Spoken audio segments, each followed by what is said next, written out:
And the entire discourse that we discuss, when we're talking about energy systems, systems of belief, using one name over the other, when you're using the term Ophite, or when you're talking about Cain and Abel, and you're talking about Cain and this representation of Prometheus, these are all just terms, these are names of energy systems culminate in, you could say, the radicalization. Radicalization is something that you see from the outside, right? When somebody or some form of a LLM, a language model, has reached its solidified status where it says, the ontology asks, is this, with all the information you have, is this the form that you take on?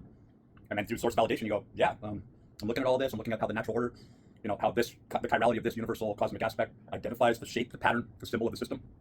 And if you meticulously go through, so you get into the idea of principalities or factions, right? And so today, with YouTube and all the information that's circling, the globe, nobody is able to, many people are still hiding from it. They think that they can hide from the exposure of said informations, but maturation and development sits at the hub of batching into the forms that you live with, how you think, how you operate, what your belief systems are, and ultimately there's an extension of faith. Even especially, what do you think it is when these secular scientists turn on something like HARP? You could say, well, by pushing that button and turning on the machine, you used faith. And it's like, no, I didn't. All the circuitry's there. I knew it would work. And it's like, there's a probability that it wouldn't work.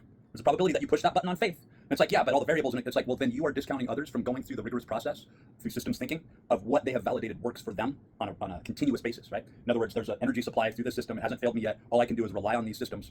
And through the limited discourse, these spherical bubbles of compartmentalization, right? These disparate measures to keep people fragmented and keep them from the information. Well, that's occurring still today, right?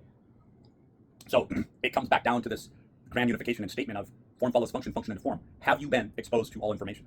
And a Christian would say, no, we keep from being exposed. And it's like, then how would you know who you are without that exposure? And they say, well, the blood of Christ protects me, right? And then when you begin to break apart what Jesus Christ was, when you look at Ralph Ellis, when you look at the breakdown of what the Bible really says, and the theologians and the espousement of said information, you're hiding behind an idea that puts you into a sect, that places you into a group, but you are not fully developed. The only way for you to go through full development is to be exposed to all information and to say, no, still, this is who I am and this is what my belief system is. And so all religions have done this, from Buddhism to Christianity on through, where they take a non-orthodox view, like the orthodoxy is to take it in its pure form. But that still doesn't imply, oh, I'm going to go into the studies and see how all adjacent religions, all adjacent belief systems, and the fabric of what's around me, the ontology, states down into its integer base form of information. And I'm going to expose myself to this and say, this is who I am under the grand scope of total development and exposure, right? And the Christian hasn't gone through this because they're being stopped from doing this, or are they stopping themselves? Because what they believe in, what ended up through the Council of Nicaea, on through Constantine and all the other bullshit, carrying that cross, they don't understand that the Knights of Malta, the Ophites, that they are carrying on a tradition that is really identifying them as the surface layer of a rebellion, that they don't even understand what they're campaigning for. And if you want to get a little more into this, you could look into Ralph Ellis and what he's really talking about when he talks about Jesus really being this sort of bastard ancestral offspring. And there's a very good chance that that's exactly what's happening here, because there are many people who look at the erotic aspects in the writings of undeniably, like, you would let these specific scriptures make it into the Bible where you would bar others, where Jesus is doing very homoerotic, like when you start to put everything together, you're going, wait. And I believe that that's what Herman Melville with Moby Dick was disclosing, right? Is just find this smoking gun, to look at these characters that have to work together on this vessel, right? With this whale of moral denial and say, this is what these religions are campaigning for and really carrying on, right?